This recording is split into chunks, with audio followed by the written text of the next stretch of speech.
G'day, mate. What's your name? Rohan Arneil. Rohan Arneil. What do you do, Rohan? I'm a comedian, I guess, and an apprentice stonemason, mate.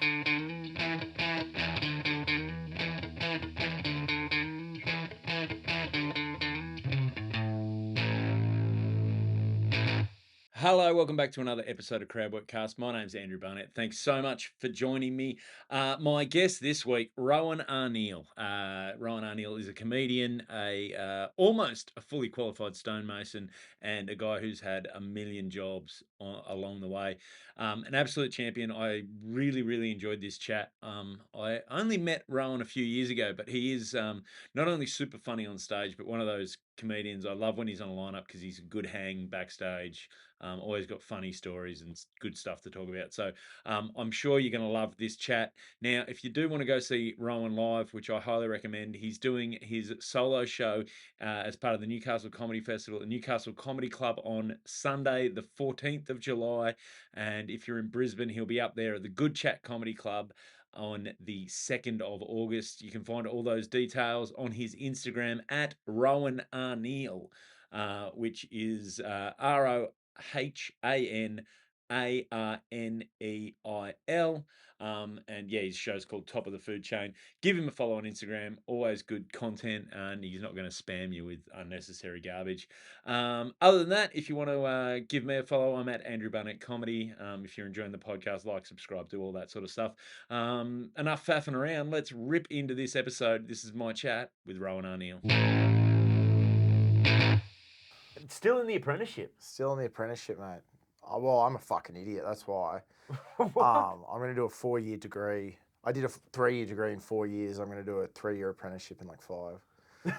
Didn't get into TAFE the early years, mate. No. Working cash as well for ages. Oh, I got blindsided by cash. I got 1 year Yeah. left. But yeah, still in the apprenticeship. Otherwise, fuck, I'd barely work. so apprenticeship. How old are you? I'm 28. So you're 28. You've done a 3-year degree over 4 years. Yeah. Yeah, I had nice. to take a year off after the first year, mate. It's tough. Mate, that's it. Yeah. Well, you got to let the first year sink in, you know? You're gonna be like, I am not ready for tertiary education. I just need to take some time, reflect on what I've learned. I need to work at a butcher shop 60 hours a week, then go overseas for 9 months. So you've done a bit of shit in your 28 years, though. So how was going to TAFE as like? Because I'm guessing a lot of the they're apprentices 15. are like 15. Yeah, it's fucking sick. It's the best thing ever. It's so good. Because I do block weeks as well. So you just, with the crew, from Monday to Friday, getting paid. And just, mate, it's the funniest place in the world. It's so much better than uni. My first, week at TAFE, it was this little kid, Dawn. He dropped out, obviously. Shout out. But foster care kid, whatever. Yeah. And there's only one in the state. So people travel. So there's one that does stonemason. Stonemason in Yep. the state. And the teacher's trying to make us learn volume, and then we times that by the density of sandstone to know how heavy stuff is. Yep.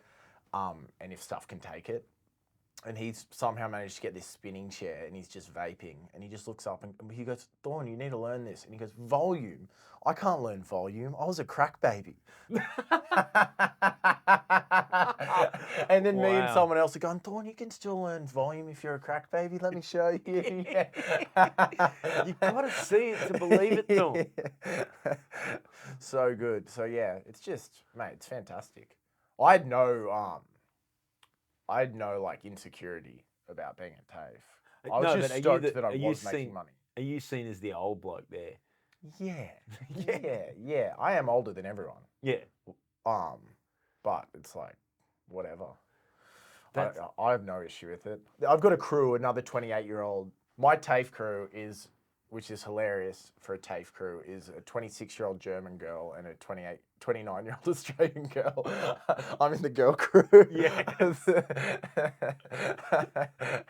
And then occasionally, 16-year-olds, they're kind of like, mate, they're like when you hang out with like a 6-year-old, but it's like more like 15, and I love them. Yeah. And I try and give them advice about what not to do. But it's like, you know when you hang out with a 6-year-old and they're like, and then we went to the beach and then I brought my towel and then we built this thing and then my towel got like it was just like they're just the linear nature of every story. Yeah. Just that's it. But 16-year-olds will be like, and then we smoked heaps of cones, and then we bought this mud cake from Coles, and then look at this Snapchat of the mud cake, and we made these big slices, and we smoked more cones, and this is a photo of the weed, and you're just like, nice boys. Glad you're documenting all this. I'm just telling them not to get car loans all the time. I'm like, do not. It's only $700 a month. I'm like, at the end of each month, do you have $700 spare? And he's like, no. I'm like, well, what does that say? That's not great, is it? I love that you're the financially responsible father figure. It's like, I got a dodgy pink slip. Guys, we just want to be like Rohan, eh? No, do better. Well, you just got to set the sights a little bit higher than I'm like, secondhand cars, mate. Secondhand cars, come on, do not get tricked by a dealership. Also, just telling them that is not appropriate behaviour from your boss, that he can't do that or whatever. Oh, really? Like, because some of the stuff they tell you, because these like stonemason factories where they're just pumping out bench tops, they're just sending 16-year-old kids to like do the crazy, like just longest days, and then they'll work 4 Saturdays in a row, and they'll ask for like a Saturday off, and they'll like take away their work car that they get to use sometimes, and like just like, I'm like, you're working 70 hours a week, boys, for like $12 an hour. This is brutal. So you got 1 year left of that? Yeah. Oh, man. So why stonemasonry? Oh. Is it a different breed of teenage kid that you hang out with in stonemason? The heritage guys, the heritage people are like kind of stone nerds, but the rest, it's just who fell into it. Yeah. But I was working in television, and I was just always wigging out that I don't want to work all the time, and I don't want to be poor. Kids need braces and stuff. And then yeah, dude, I can tell you that. I was always trying to think of small business ideas and stuff, and then I laboured for my old boss in between TV contracts. And TV, I was still building sets. Like it's like. So you were doing. Yeah, I had a media arts degree, but I was painting sets and stuff like that. 50-hour weeks, 7 till 5:30.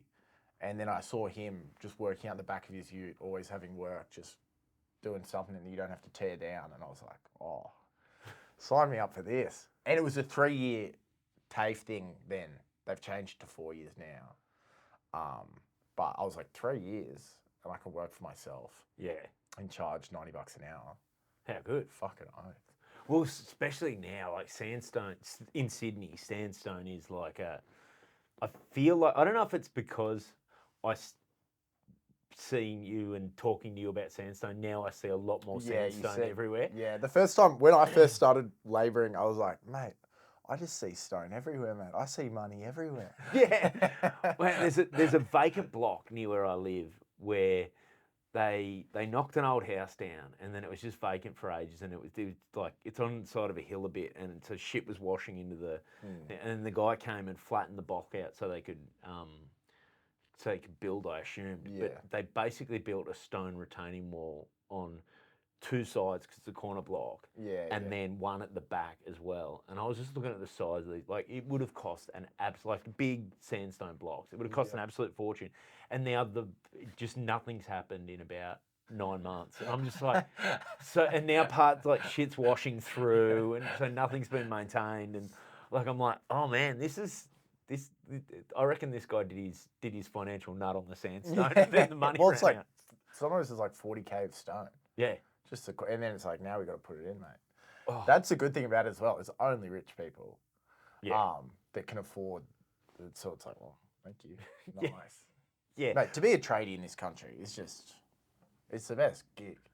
You work for yourself, apart from like mechanic or whatever, and like butcher. You just work for yourself, charge your things, go on your holiday. My goal is to work 70% of as hard as normal tradies work, but I don't like pokies or coke. so I make it up there. So low overheads. Low overheads, mate. My overheads, they started getting good paid well at like 20 to 22.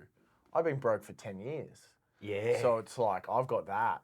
There's something to be said for that, because you see these, like the worst is when you go up the Hunter or go out like west, and the guys that have just been in the mines since they left school at 16, and they just have no idea what stuff's worth. Yeah. Like my brother used to run a pub at Rutherford, which is just in the Hunter Valley, like just start of the Hunter Valley, and he was telling me, he's got these guys had come in like 19, whatever, and he goes, they'd go do like their 10 days and then have 6 days off, and he goes, they'd just be sitting there. He goes, they're punting on stuff that they're just trying to find stuff to punt on because they're bored and they've got too much money. They bought their ute. They're still living at mum and dad's.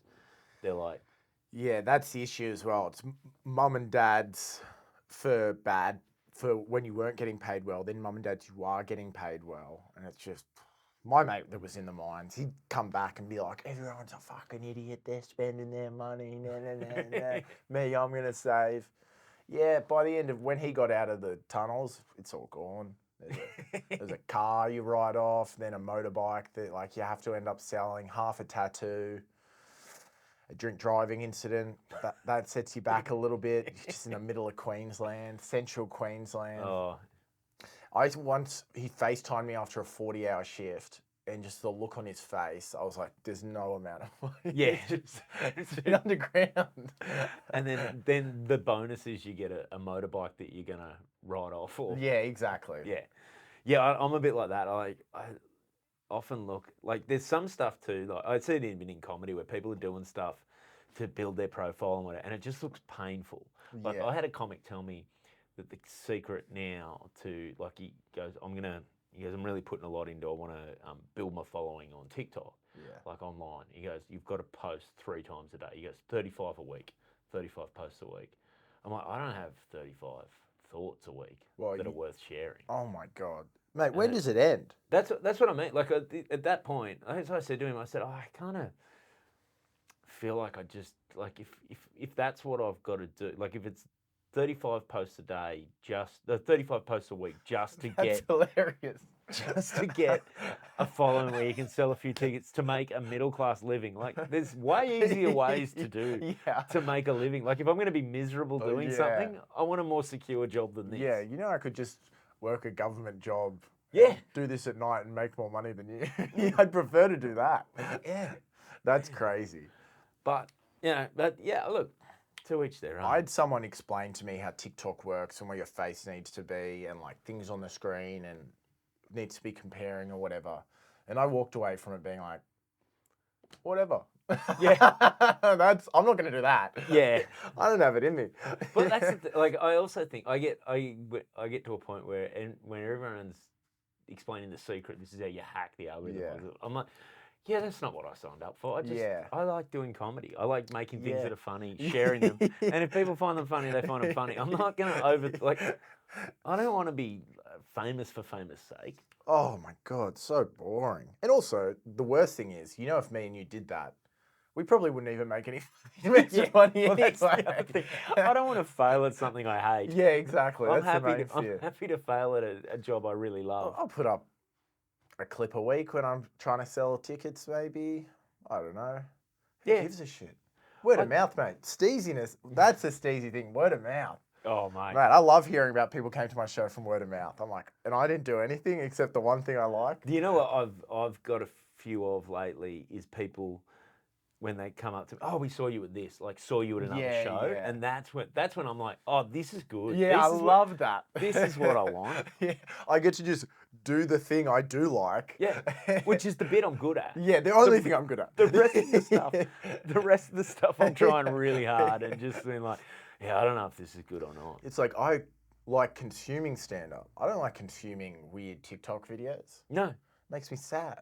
Well, that's the thing too, is like they explain to you, well, I'll put my stand-up, yeah, but your stand-up is like the way you've got your stand-up doesn't, this is how a comic explained to me too, it's like your stand-up, those clips don't really pop off because they're not controversial. You've got to make a statement to get people angry and stuff.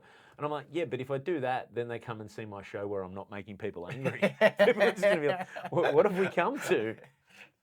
Yeah, you've got to, and it's. I've talked to younger people that are into TikTok, and they'll watch mine and they'll be like, "It needs to be fast. You're gonna lose them immediately." Yeah, I know. And I'm like, "Oh, whatever." Yeah, well, I'm also if I'm gonna lose them in that, I'm gonna lose them like in the first few minutes of my stand-up show when they're paid a ticket for. I don't want this short attention span. I just prefer to swing a hammer. It's Australia. Yeah, Let me swing a hammer. mate. Who Well, cares? that's swinging a hammer though. That's not really masonry, is it? Or do you chisel and shit? Yeah, chisel and hammer. Mate. Yeah, at you. mate. Look at the hand. Yeah. I've been a bit lazy recently. I've been fucking up the hand with the hammer.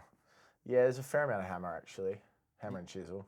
So, because you do like obviously tradie, for some reason you guys can only start at stupid o'clock. Yeah. I work 6:30 to 2:30. Yeah, I don't understand necessarily why that is with tradies. You're like, is there an actual reason for it? Is that just the way it's always been done? I think it's just, I don't know. I think it's just the way it's always been done. And also, I suppose with that, when you're on site with other trades and that, you need to be. Everyone needs to be at the same time, Yeah. for sure. But because I often wonder about that, like everyone's knocking off at 2:30, and you're like, oh, that's great, they're done by 2:30, but then you got to be in bed early because you got to be starting work. Like, Yeah, mate. 8 But hours also, is 8 hours, no matter you when just- you set it in the day. If I'm working out west, it's crazy. Like it's 4:50 wake up, Yeah. which is gross. I used But to- I do love telling people that. I do love being at a gig and someone tries to talk to me for like a second. I'm like, 4:50, I need to go. I wake up at 4:50. Billy uses it. My roommate Billy uses it. He's like, mate, we've got to go. I'm sorry. Rowan wakes up at 4 o'clock tomorrow. We are fucked. Billy, what time? So you got to be up like 10 o'clock to go sit in the car park? He works 11 till 3. We got to go, mate. We got to go, Rowan. We go home and watch The Office for an hour and a half. Yeah, you're still getting to bed late. Yeah. He's quite happy.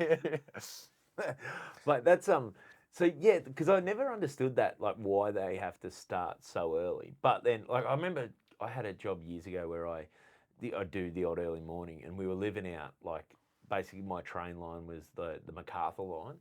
Is that the south? Like southwest, like Yeah, Lemire, like yeah. out past Campbelltown. Yeah. And you get on, and it'd just be all high vis, all sleeping. Like if you got on at like 5 in the morning, it was all high vis, all sleeping, and you just didn't like. This is before quiet carriages. Yeah.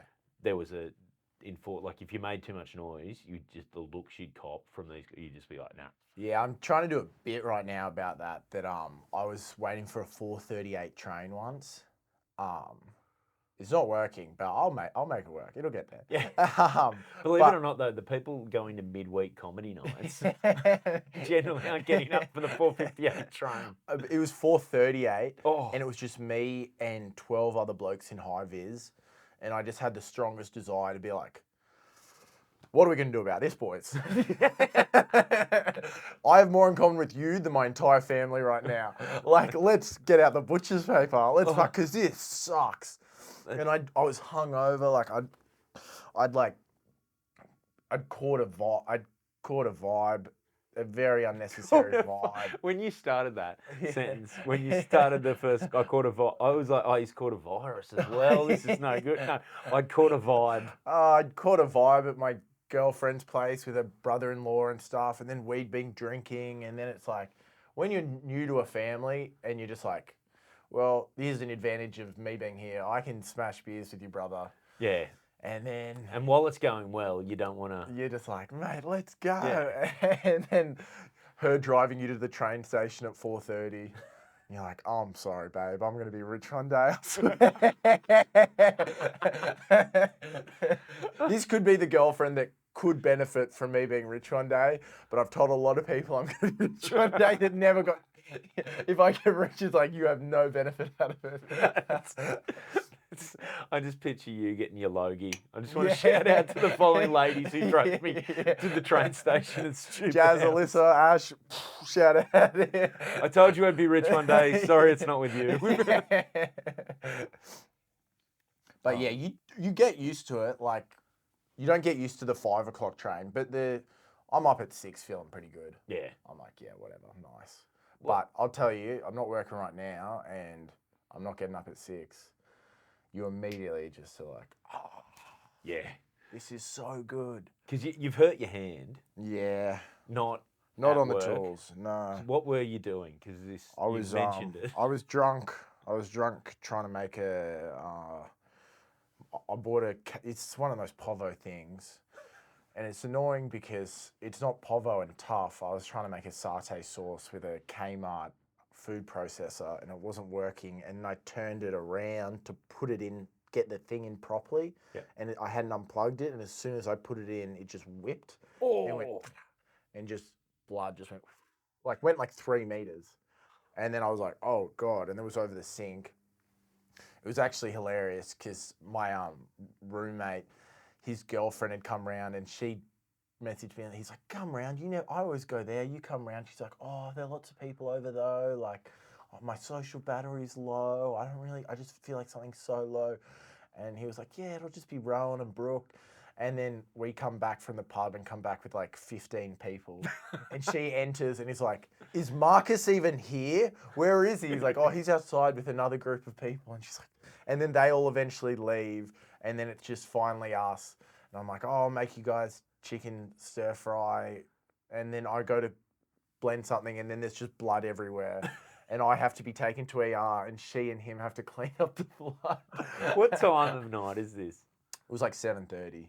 At night? At night, yeah. Okay, so it's still satay hours. Yeah, it's satay hours. I'm It was probably picturing, like 7, yeah. I eat pretty early. I was picturing like this was like late night where, okay, we could Uber Eats a kebab or Rowan's going to whip us up a satay. No, I'd already cooked browned all the chicken off. We were on the home straight. We were just sauce and then veggies in and then just bang. And I was in the ER till like 2, being like... So is this a Saturday? Sunday. Oh, The UFC. Weekend ER, no good. Yeah. It was particularly grim in there. I was like, this is a nice trial by fire, love, if we ever have kids. Yeah. Going to the ER at a weird time. It's such a good cross-section of humanity, too. You're just like, oh, there's all kinds of bad decisions. There was just 2 incredibly depressing conversations happening both in front and behind. I'm just doing the thing where it's like, I'm going to be rich one day. The trouble is, rich doesn't get you out of the ER. Yeah. Everyone goes through the ER. We could be private. Oh, mate. Is there a private ER? No, there's not private ER. Oh, really? You still go through the same ER. When my youngest son was sick, we used to have to, like, when he was under treatment for leukemia, we had this yellow card, right? Because if he got a temperature over 38, you had to take him. He was just immediately 2 days in hospital because he's immune compromised. And the times we'd take him, because you still had to go in through the ER at the kids' hospital, but you just flash this little yellow card and you'd be taken through. I've never felt like beams of hate, like just going through, what's it? And you'd hear people, what's it? And then you'd hear someone explain it to them, and then you'd see them go, oh. It was the most, like, when you got a sick kid, sometimes it's the little things. Yeah, the win of like, first in line. Someone blowing up at you, and you're like, why do you think you're special? Oh, I'm sorry, we're not. My son has cancer. Oh, there was a woman with like some sort of head injury that I was like, I just need her to go in before anyone. And then I looked around after like 3 hours and I was like, these people weren't here when I first got in here. So I'm like, oh, now if any of them go in, I'm furious. Like, I'm just so ready. You get, it's that weird thing where when you first turn up, you're like, real altruistic. You're like, you know what? I can sit here. This is And then all of a sudden, that person doesn't. Like after a few hours, you're like, he doesn't even look sick. What's he come in for? Chest infection. I'm sorry, I don't care. Mate, COVID was a few years ago. Go home. Take a Panadol and toughen up, champ. Yeah, it's fucking depressing in there. But yeah, got stitched up. But also get to be off work and not actually be sick.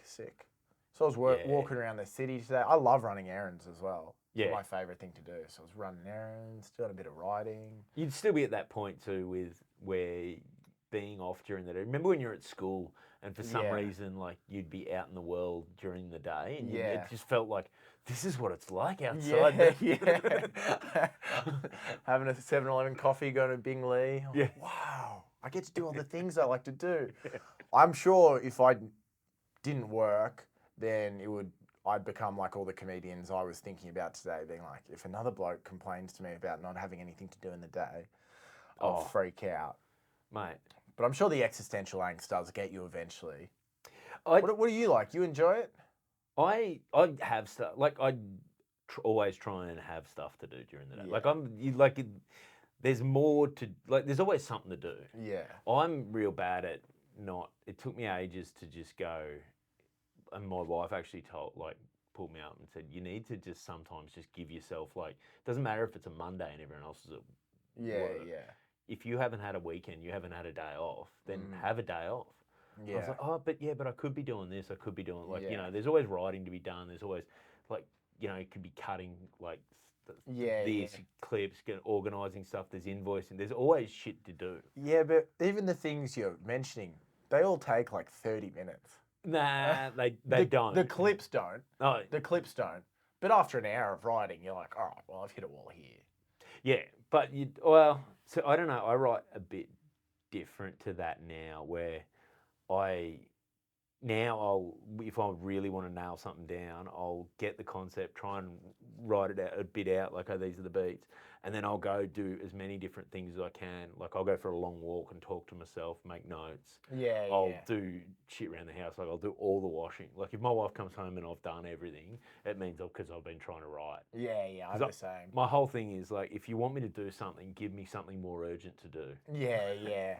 And it is a better way to do it as well. I just write and I'm like, well, I didn't get much there, but then you do all the stuff you need to do and you're like, well, now I've thought about it. Yeah, so and you got but I think that the key to when you don't have as much to do during the day, like when you don't have like a day job, is just structure. Because you see people waste so much time, and it's so easy to do. It's just completely waste time. This is probably not that interesting for the listener, but this is my goal. If I didn't have to work during the day, which as soon as I'm qualified, I'll filter in and out. Yeah. I'll work 2 weeks and not work 2 weeks, whatever. My job would just be, you need to exercise, you need to write, and you just go surfing. If I do those 3 things and then I just potter around the house, it's like, you can't get depressed then. Well, that's my thing is I exercise. I make sure I exercise, and I treat that like it's a bit of a job. Yeah. Because that's, my brain's better when I do that. And I also, every now and then I feel guilty, and I'm like, I get real, like on a Monday, everyone else at work, and I'm like, oh, I should be doing more. But then every now and then I go, you know what? I worked 3 jobs for years, like, to try and get this shit going. And I thought, like, and that whole time you're like, man, I'm going to enjoy it. I'm going to enjoy it. And now I just feel guilty. I'm like, well, no, you promised yourself you'd enjoy this, man. Enjoy it. But yeah, there's like, I'm better when I plan. Like, I just go, okay, this is what I need to do this week. It's all the guilt, man. That's why I actually love being sick. Like, if I'm kind of bedridden or recovering, I love it because it's like I have no guilt about anything. Yeah, just shutting down. But I don't need to think about what to do, if I'm doing the right thing right now, if I should be doing this, if I shouldn't be doing that. I don't know, I'm fucking sick. I can't do anything. Yeah. It's fucking amazing. The week I had COVID was probably one of the best weeks. Oh, it's so good. I can't even leave my room. This is the best. It's the best thing ever. And I moved the TV in. So I'm like, it was fun because that week, my oldest son had COVID at the same time. And the first couple of days, we were both pretty knocked around. Yeah. But then, like, he'd be in his room, and I'd just be, hey, you want to come in here and watch a movie? So we watched all the Godfathers. Oh, we just sat on my bed, and then my wife would just bring us in toasted sandwiches and stuff. Oh, so good. I looked so fondly on my COVID week. Oh, yeah, well, I look incredibly, and people don't like hearing this, and it is rude. But man, I had a great COVID. Oh my God. It was so good.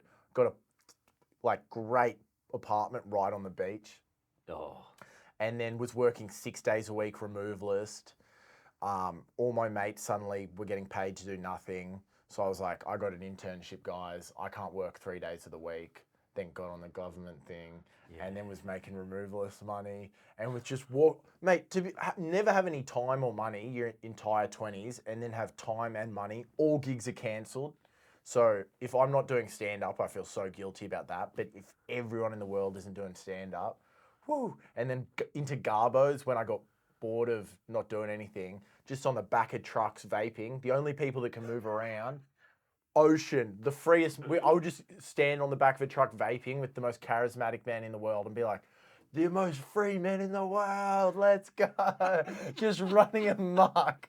I've never heard anyone describe being a garbo as the most free man in the world. At the start, that's what it felt like. Before I was driving, actually, it was brutal. It's the best days and the worst days. That's how I'd explain. That's what my experience was. But so everyone's kind of like, it's just like, I always thought that I was pretty anti-authority. Yeah. And it turns out I'm really not that anti-authority. Those blokes are anti-authority. Like, I was like the company man. And I've never been the company man. I'm always trying to unionize. Yeah. I'm always threatening bosses, telling them that I'm going to get the unions involved just as a bit. But like blokes, like I would answer the phone to the manager that's in the demountable back at the yard, and he'd ask me things, and I'd be like, oh yeah, and he's a legend, and everyone loved him. And people would be like, bro, why are you answering Nathan's phone calls? And I go, why not? And he goes, he's never going to give us less work to do. And I was like, damn, you guys are smart. Yeah, true. I'm a simp. What do you think the promotion from this is, man? Yeah. Everyone's just trying to find their own groove and just stay in that truck forever. So there's milkers, blokes that'll just milk the day out to 13 hours, whatever the run is. So they always get put on the big runs, because if they get put on a small run, they're coming back 13 hours later, no matter what. Because all the money is in after 9 hours. Otherwise, it's bad rates. It's like $26 an hour.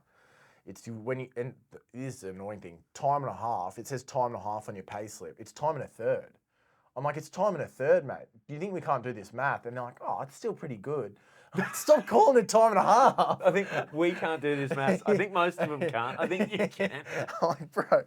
Yeah, just call it time and a third then. My boss, I learnt this run, like, I guess somewhat quick, but like, I wanted my offsider out of my truck. I was like, you need to learn the run first, and there's no data on the run. And he's had the run in his head and hasn't shared it with anyone because he doesn't want to get fired.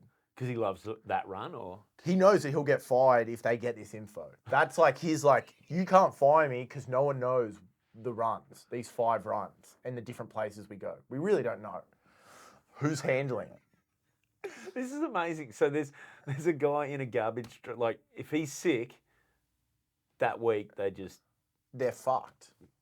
Or Jaden, another guy that he was on the truck for a while, he knows it, but they moved them apart because they're like, they're bad news. So another guy does know it.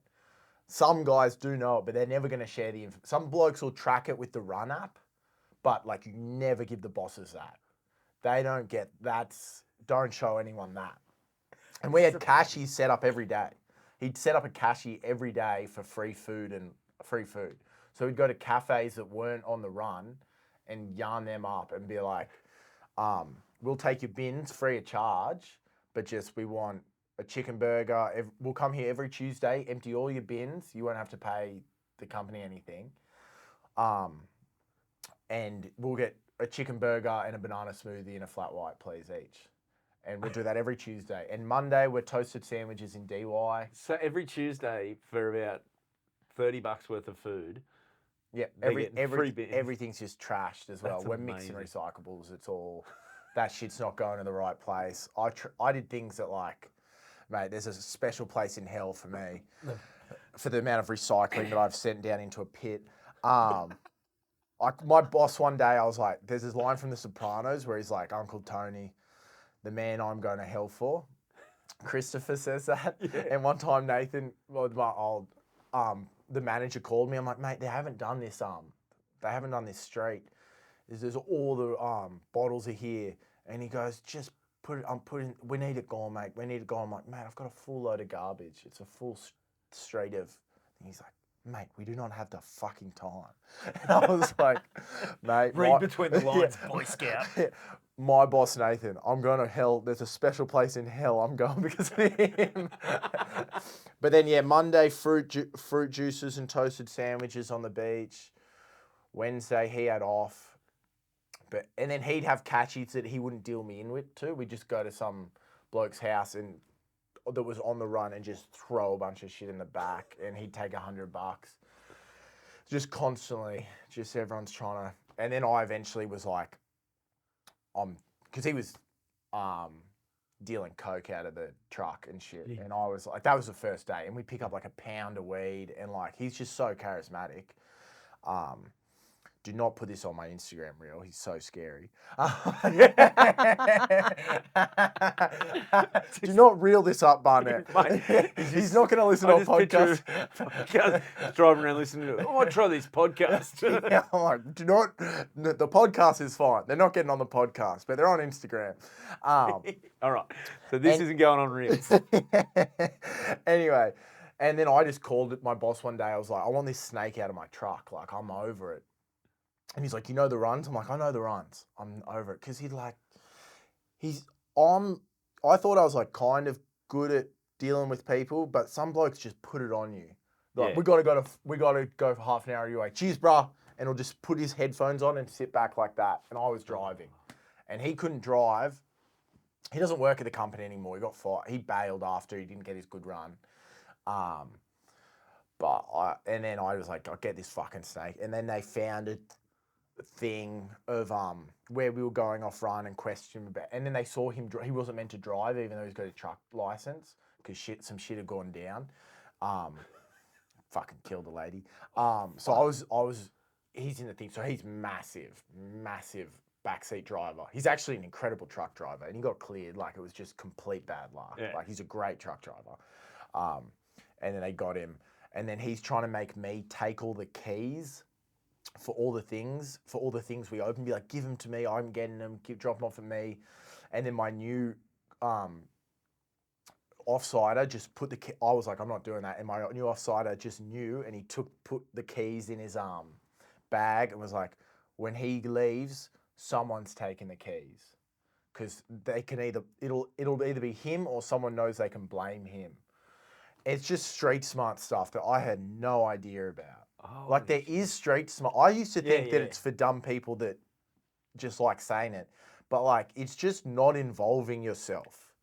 Like, like a bloke would add me on Facebook, and I'd be like, oh, I think added me on Facebook, and my new offside would be like, don't accept that. He's not adding you for any reason except that he'll want something. There is no reason to fucking accept an ad from a dude with it's a friend request. Yeah. He wants to be friends. This 40-year-old jailbird that does meth wants to be my friend. That's so cool. Wow. But then I was cashy. But then comedy started again, so you can't wake up at 3:50. No. After doing a gig, and then I was like lashing out. I was at gigs being like, I just start sets being like, why am I in the second half? What are these people doing at 3:50 in the morning? What were they doing? Because I love laying into, particularly Billy, laying into people, because you're on those rooms, like, it might be just like just a bar show or whatever, and it's like, hey, does anyone have any requests? And straight away Billy would be first up. And if I was hosting, I'd always just put in, you'll go up when I call your fucking name. Yeah, Billy loves going up early. Oh, doesn't he? I love it too. He's got nowhere to be as well. Yeah. Rip the Band-Aid off, mate. Just get into it and take some bullets for everyone. Who cares? Yeah. That always. But yeah, you actually have a reason to go. Yeah, sometimes I'll be a bit of a bully in the green room. I'll be like, should I maybe go earlier than... Let's put our hands up. Who's starting at 6:30? Oh, you're not? Oh, wow. Yeah. All right, well, I'll go early then. Yeah. Like, I'm really hungry. I'm really hungry. Yeah, but I want to get over to this other open mic. No, I don't care. Yeah. Right, so when did comedy start for you? Oh, I think I was 20-ish. Because I remember for 21st speeches, I had some joke writing experience. I remember hitting the 21st speeches hard. Roast? Yeah. I was roasting some boys. Yeah. I still remember some good jokes. There was an open mic at my local pub, and I always loved stand-up. So where was that? The Stain. Pat Doherty was running one. I remember. And we went there one time, and my mate Jez heckled the entire time. Billy, Joe Antar, Freddie. And then we went a second time. There's some heckleable blokes in that. Yeah, one, yeah. isn't there? And he's somewhat in this endearing enough figure that they all kind of liked him, which is weird. Is that so? This is actually at the Stain, not up at because he had Hemingway's as well. No, it was at the Stain at the Chinese restaurant there. We'd get fucked up and go there. And then after the second time, I was like, oh, I could do this better than you guys. So there's a bit of spite involved. It's funny because people who don't do comedy will ask you who inspired you. Like, yeah, you it's know, always they're bad always people. they're always thinking you're gonna say, name one of the greats. I'm like, Yeah. no, man, I just saw Yeah. some shitty comic and I can do better than that. Yeah, exactly. And then I watched a few people on Raw, and I was like, Yeah, come on. This is the final. and then you do it, and you're like, well, I am struggling with looking the audience in the eye. Yeah. Oh, so how long have you been doing it now? 7-8 years, I guess. 7, 8 including COVID. And I was one of those guys that like, all right, I do Tuesdays. I'm only going to do Tuesdays because it's like so stressful. It's so stressful. Your whole day is like, oh, and then you're like, now I'm doing Wednesdays as well. So I got great advice early from Gary Eck about that. He goes, man, you gotta work out a way where you're confident enough that you don't think about the gig until you have to go to it. Yeah. He goes, otherwise you get there and you're just exhausted from being stressed all Yeah. day about the gig, and you build it up to this thing, and he goes, it'll never go well. Yeah. He goes, just go along, just when it's like anything. Just think about it when you get there. You'll be fine. Yeah, now I think about it too little. Yeah, you ever done that where you walk on stage before you've thought about it? You're just like, oh, hey. Yeah. Oh no. I was having quite an interesting conversation back there. How you guys going? Oh yeah. Well, those ones where you're literally side of stage somewhere talking. It's a lot hosting. I'll be having the best conversation. And you hear someone go, "That's my time." Oh, okay. Yeah. I would like finish uni and then like go to like try and write stay in the common room and try and write between the Sweeney's gig, and then like go buy a takeaway to Long Neck at a bar, and then like drink that, walk into Sweeney's, like be like, oh fuck, like rock up half cut and be like, one beer please. I used to do, when I first started, I used to have a beer and a Red Bull. Yeah. And I was like, this isn't, neither of these things are helping. Like, I'm just wired and a bit slow. Great. Yeah. Well, I don't mind a bit of beer and a Red Bull after, because it's trade work. I'll be like, all right, I need to like, Yeah. let's. Do you do the tradie breakfast? Do you use sausage roll and a V? Oh man, I was bad. I was never V. I was 7-Eleven coffee, but now I don't drive to work. I ride my bike or I catch the train because I'm all heritage. But man, I would go to the Ampol. There's an Ampol at Neutral Bay from the city. Yep. I would walk in every day. I'd buy a coffee. Put a shot in first, and then press the flat white button. $2. Half sugar if I'm feeling bad, and then I would steal a wrap every morning. Mate, big oil. They don't need my money, mate. Steal a wrap. I just love that it was every morning. Every morning, and then after a while, like that chicken starts to taste like I've run through all the Ampol wraps, and then sometimes I'd get like a traveller sausage roll thing. But it's a horrible way to start your day. Like, it's crazy. But, like, I don't know about you, but tired, that's when, like, you just crave that sort of shit food. Yeah, mate. I've danced with the devil as far as 7-Eleven. I used to have such a debilitating 7-Eleven pie problem. I'm a bit better now. But that's only through, like, just exhausting it. Like, at uni as well. Like, that beef, cheese, and bacon one is so good when you're feeling so bad. I remember the coffee. I used to do like, if I go, because especially, I'm getting better now, I can eat a bit before a gig. Yeah. But I never like to eat much before a gig. And so I do, like, a gig at Wollongong. I remember a few times doing Wollongong. And, like, I wouldn't eat before, and then I'd be just like it's 11 o'clock at night, and and then hit the servo. And I remember one night getting out and looking at the car seat, and it's just all pie and sausage roll crumbs, and I'm like, this is embarrassing. You got kids, man. You can't be doing this. You know what's the best? This is a real treat. Yep. This is long drive home after tradie day. Or you long drive after stand-up gig. You go some sort of drink of your choosing. Often I'm a Boss Coffee. Oh yeah. Those Japanese coffees. Yep. But I'll also hit a fucking Red Bull a V as well. I'm all about the Coke, no sugar. Oh, nice. Yeah. So choose your poison. Then you go some sort of sausage roll or pie. Choose your poison. And then you go an enormous bag of spicy kettle chips. Ooh. And then you go chips, pastry, drink.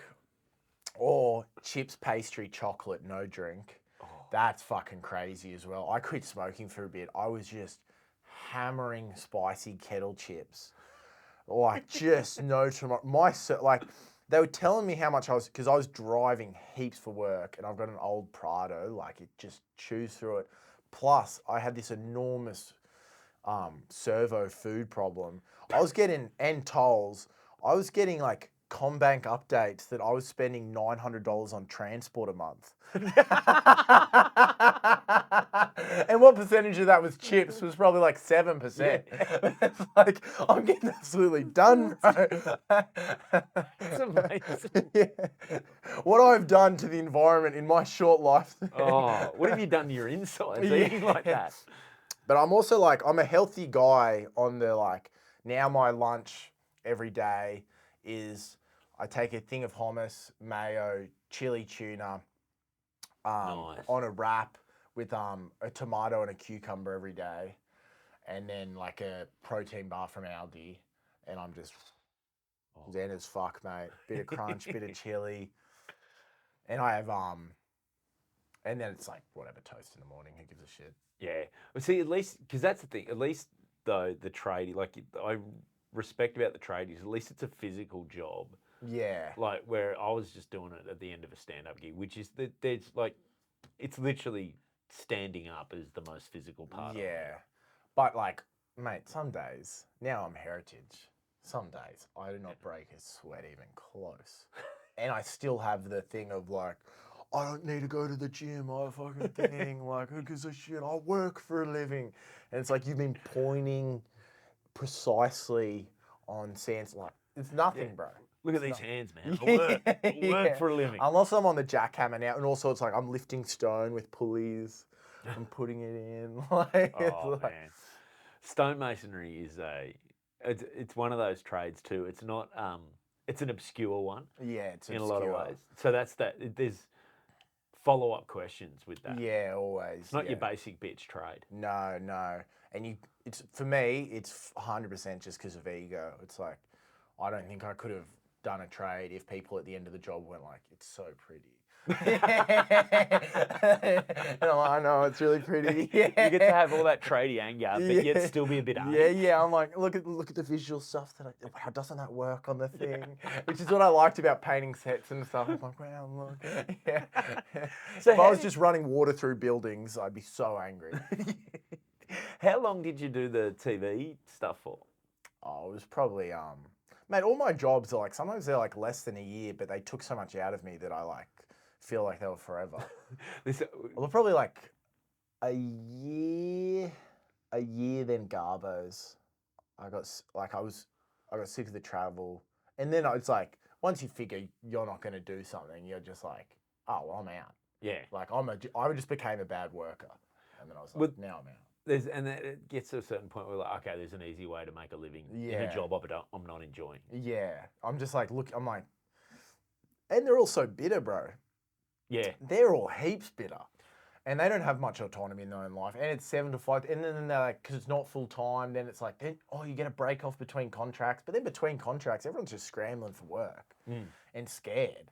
That's the thing I wish because when like with doing gig work, is it that thing of that tension of like, oh shit, should I be looking for more work or can you enjoy the time off? And it literally, you spend half time just stressed that you don't have work, and then you get the next job and you're partway through the next job and you're like, I should have enjoyed my time off. Yeah, exactly. It's that is the fucking constant nightmare of it. And 7 till 5:30, then driving home, getting home at 6:30 and going to a gig. Yeah. Nah, dude. Home at 3. Have a nap if I need to. Chill, do a bit of yoga, mate. Realign. Yeah, well, yoga important for the physical job? Are you a Yeah. yoga? Well, I can't afford it, but I'm in front of the TV kind of guy. Yeah. I'll chuck on yoga with Adrian. It's funny, like I only do the hips and back ones. Like this, I'm like, I need This is what I need. Yeah. I have years ago I found at maybe in Glebe Markets or something like in some secondhand thing, a video, that VHS tape, then it was nude yoga and Tai Chi. It was amazing. I gave it to a friend of mine who was way into a yoga at the time. I'm like, this is for you, like, so you don't can do it at home. It's like, but it was amazing because it wasn't like they didn't select them because like it's the good, super good looking people. It's just your random yoga class. Not even like I'm not talking like your eastern suburbs. Yeah. you know. This is early yoga before Yeah. hot people got into it. Yeah, exactly. There was one lady, so like, because they like put your chin to the floor, and her boobs were so big, it's like, and she just leaning, couldn't quite get her. It was amazing. I'd love to find that video again. I'd love to know where it is, but yeah. The first time I did yoga, I was like, I didn't realize that it was exercise. Yeah. Like, because if you go to a class, if it's not like yin or whatever, it's just the core. It's core and Constant. lunges in like 30 different positions. Mate, I didn't bring a towel. I wore a hemp t-shirt, the heaviest t-shirt. At one point, I couldn't like stay in the the upward dog position because my hands would slip from all the sweat. And then it's all these women in lycra with towels, and I'm just like shaking, sweating so much, just walking out like kind of rolling up my towel, my mat so the sweat wouldn't escape. And then going outside and like emptying that, and then being like getting on a Vespa and being like, Jesus Christ. Was it hot yoga or? Yeah, it was hot yoga Oh. vinyasa. And I was like, oh, 6:30, that works for me. Nice. Oh, mate. I'm just shaking. The first ever yoga class I did was that with Ray Badron and Oh, yeah. James Rochford. we were working on like the rugby league show at the time. I remember saying to the boys afterwards, I said, do you think this is what the audience think we do in our lunch break? Oh, check out the yoga, mate. Yeah. Ray's real good though. Really? Real good at it. Yeah. Yeah, man. Yeah, I've seen him do a handstand on stage, so I believe it. Yeah. Oh man. Well, yeah. That turns out it's just a natural gift. He reckons he can't do a proper yoga one. Oh, really? But he reckons, yeah. My just always girlfriend will get on the piss and get a little higher, and then suddenly just like go into a handstand and just stay there and just walk around like that. Really? She'll just get in a zone and just. I was childhood gymnastics. Mate, I did a trivia night. Like I hosted a trivia night for the Arneil Foundation like last week, just like this fundraiser thing. And so they always have best dressed, and so I run that like it's a fashion parade. So they make them come up in their teams, and the first team, like little did I know, right? They were dressed well, but I was just like, we'll just do them in this order because I was thinking, at least there's a big bang. Literally the first team, their guy just does a handstand and walks, does the whole catwalk thing back and forth in a handstand. I'm like, well, you've ruined the rest of the. No one's topping that, dude. What are we talking about? That is a sick skill. Yeah. So, comedy's going well. Yeah. Recently, so you just mate, did your first. I took your spot, mate, the other night. Is this what you're going for? Well, I was going to talk Melbourne. Yeah. Oh, yeah, Melbourne was good. Yeah, Melbourne was good. We haven't talked yet about that. Yeah. Taking my spot. Do you want to do that first, or do you want to talk Melbourne first? Oh, we can talk about Melbourne. Melbourne was fun. Melbourne started shit and then got great, which is a good way to do it. Yeah. Lots of word of mouth people. That was fun. I don't know what to do with my day down there. I saw you quite a few times, and you just seemed a bit, especially early. Yeah. Because I think I was there the first week you were there. Yeah. So you were in that, still a bit like. I remember you saying to me, I just don't know, because if you got time off here, you'd probably surf. Yeah. I'd do all the things I like doing. Yeah. I'd surf. I'd hang out with my girlfriend. I'd hang out with my friends. I'd get high. Unfortunately, Unfortunately, that is I couldn't do that. Like, I got a show. I know that's not going to make it better. Yeah. That's not going to help. That's my cross to bear. But I was just walking around looking at Melbourne buildings in a grey sky, thinking about how little tickets I've sold. Yeah. And then I started selling tickets and just like watched telly and chilled, and I was like, this is great. The first week that not none of the fun part of time off. Yeah, just the stress of just the stress. I was just walking around being like, I could have gone to Sri Lanka with my girlfriend. This is the first holiday I've had in 4 years.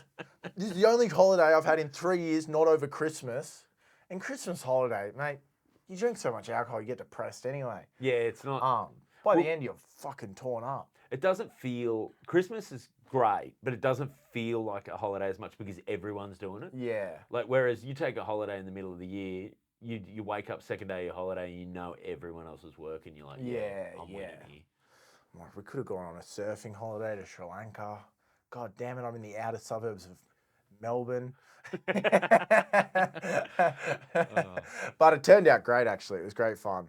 And as soon as the first 2 shows go well, you're like, oh, okay. Well, you did the thing. I think I bumped into you one night and you'd gone for a beer with a couple of the guys from your audience, which... Yeah. I feel like you can, like, there's plenty of ways to categorize comedians, but that's one of the things. Like, the people who are happy to socialize with the audience. Yeah, I'm down to hang out. And I just ask them a lot of questions, to be honest. Because by that point, I'm sick of talking about myself.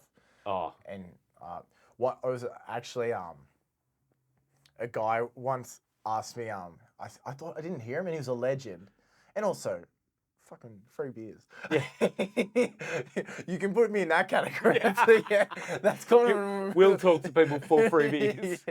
Yeah. Guilty as charged. Yeah. And I thought he said, how'd you get into comedy? And I was like, oh, what'd you say? And he said, how'd you get into stonemasonry? And I was like, now that's the question I want to answer. Yeah, that's the story, not this bullshit. Yeah, because of resentment and spite, mate. Yeah. But yeah, I like hanging out. I like getting beers with people. And mate, you can get a vibe if someone's chill within the first like 40 seconds. Yeah. And I'm good at getting the vibe because I've opened for Billy a bunch. So Billy will be talking to people, and I'll just look around the room and be like, those blokes. The blokes that are kind of standoffish and already have a crew, I'll just go up and be like, what's going on? What's the crack, mate? What's the crack? Yeah. You have been hanging out with Jim Owen. Yeah. That's see, because I'm a bit like, I don't mind chatting to people. I like to think I'm pretty decent at dealing with that. Yeah. But I bit the same. After an hour of me talking, I'm just a bit spent. And I'm like, part of my brain's like, okay, this is countdown to them realising I'm not as interesting as I seemed on stage. Yeah. There's a bit of that, but also I just go crazy with it, to be honest. I'm like, now you get me, so I can kind of say whatever I want now. I like that approach. I don't know that works. I'm in every situation trying to make it as fun for me as possible without disturbing the kind of social ecosystem. You for all your, because I remember the first time I met you was when Tommy Orr and I were running that little... the wildfire. Yeah, wildfire. Yeah. And I just saw your name on the sheet, like the book, like the list for the night. And I said, oh, who's this bloke? I don't know him. And Tom said to me, oh, you'll like him. He looks like a 26-year-old stoner, but he's got the soul of a 60-year-old angry cunt. And I watched you just stand up. I'm like, oh, that's really true. Yeah, I was like the most burnt out 20-year-old. Yeah, I know. Uni, everyone had these like ideals. I'm like working at a butcher shop, being like, I don't know about that, man. Just natural cynicism. That's perfect. Just bred into me. So, how was so you opened for Jim Owen in Wyong? Yeah, it was sick. Yeah, it was great. I was it was like, I didn't have as much time to get nervous about the gig because like the trains were down and then I was like on a bus coming from Penrith to get my car to pick him up. Oh. So that was all, mate. Yeah, it was late to pick him up. And then I did warn them because he asked if there was a seat for Catherine, his wife. And I was like, look, there's a seat, but I've taken the middle seats out of my Prado, and now it's just the back seats because I like have tools and stuff in there, and like I used to have like a wheelbarrow in there and all that stuff. And he was like, oh, okay, yeah, I'll just let her know. And then I was like nervous about that. There's buckets of sand in there, mate. And then she climbs over into the back as I'm late. We're still going to make sound check easily. Yeah. Like, it's all good, but it's not the time we agreed to meet. And I'm like, I'm sorry about all this poor people shit, Catherine. And she just turns around and goes, daughter of a plumber, mate. Don't worry about it. Catherine's the nicest. Yeah, like legend. She's Thank a you. champion, isn't she? Yeah. All right, we're on. Let's go. Yeah. Thank God.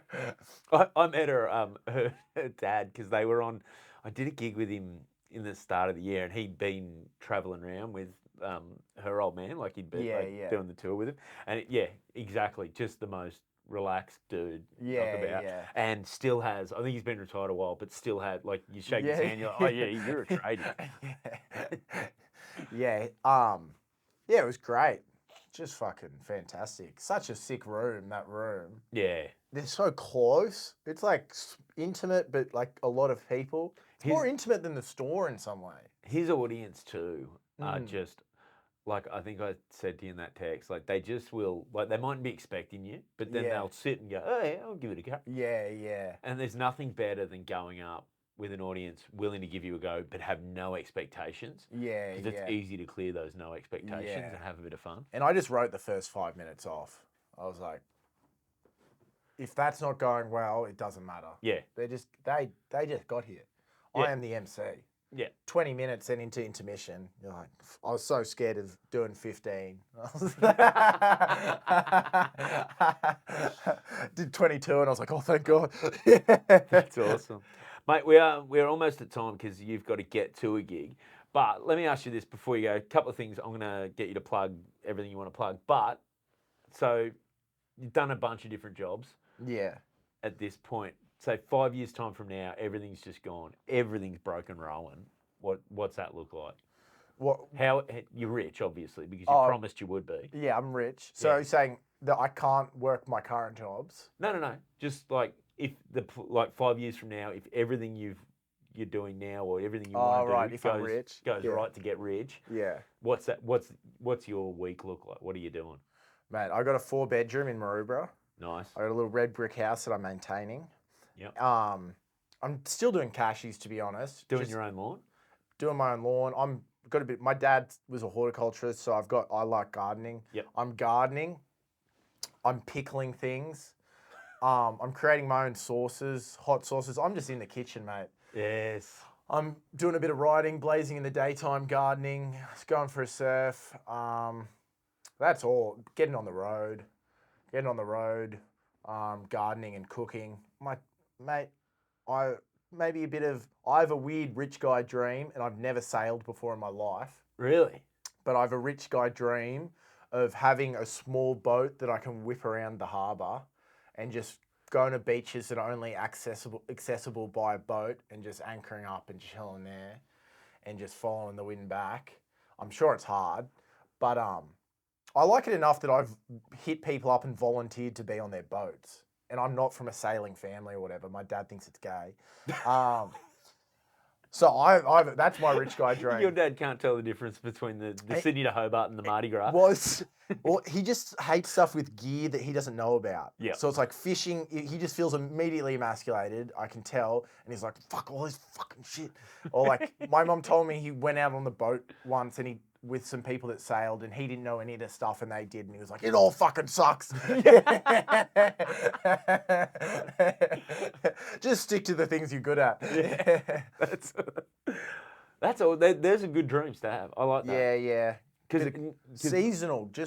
I need a potter about. I need to do stuff, mate. I can't just watch telly all day. But you also, like, those things are all, one, activities, two, there's something you want to learn. Like that's what the gurus would call a growth mindset, mate. Yeah, exactly. Growth mindset. And I've worked in a bunch of kitchens, so I can like cook. Like I'll make like stocks from scratch. I'll make pho from scratch. Hey. I'll go get bones from the Chinese butcher and shit like that. So I'll get into all that stuff. Yeah, make my own red wine jus. Just fucking chill, mate.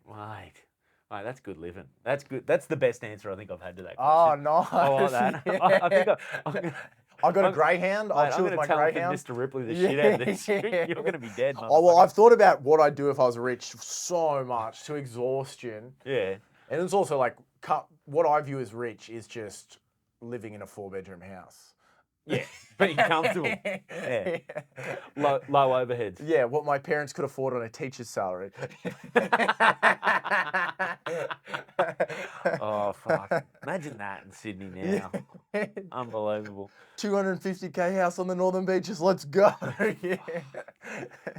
It's Mate, fucking hilarious. because you do have to get to your gig. What plug whatever you want to plug. That how you're going to get rich. Where can people find you? What are you up to? Look at you getting the diary out. I got Newcastle. Oh, my management will be so annoyed if I don't plug. She listens to the end of podcasts to check, and then so she doesn't listen to this, so she isn't nervous the whole time listening to the start. Should say hi to her then. What's up, Betty? How you doing? The 14th of July, I'm at the Newcastle Comedy Club on a Sunday, 7 p.m. show. It's a good show. It's gonna rip. That part of the Newcastle Comedy Fest, and then Friday the 2nd of August, I'm at Good Chat Comedy Club in Brisbane. So come out to both those. And then that's the last I'll really do of this show before. Then I think I'm done. Where can people find your occasional clips online? There's some pretty good Instagram stories as well. Rohan Arneil, ROHANARNEIL, but that'll be in the podcast thing on Instagram. Yep. Hit me up. And you do have good stories. I often look at thank you. See what you and Billy have been up to for a month. Just going through, or your month's photo dumps. Like, Yeah. Fuck, they get to party a lot. Yeah, they're living life. Yeah, these boys are out there. I like it. There's a lot of shame involved. Hey, mate, living life. Thanks so much for doing Thanks that. for having me, mate. Cheers, mate.